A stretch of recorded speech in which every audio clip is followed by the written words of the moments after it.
One of Billy Joel's super-rich Long Island neighbors uses his chopper, so much that the town's mayor may restrict all helipad use, including the Piano Man's. Hedge fund founder Clive Holmes, who owns a palatial estate complete with private cottages and a pond on Center Island, uses his helipad incessantly, commuting twice a day and frequently taking friends on joy rides, says Mayor Larry Schmidlapp.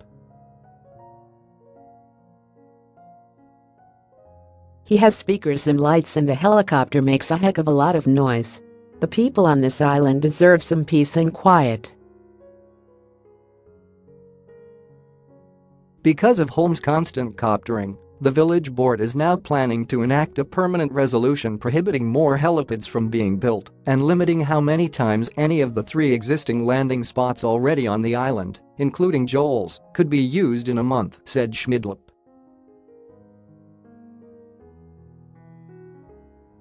The village board will choose a number that will only allow the helipad owners to use them a handful of times a month. A man who identified himself as a caretaker on Holmes' estate said the property was too big for him to try to find the banker. Joel's reps did not return calls for comment.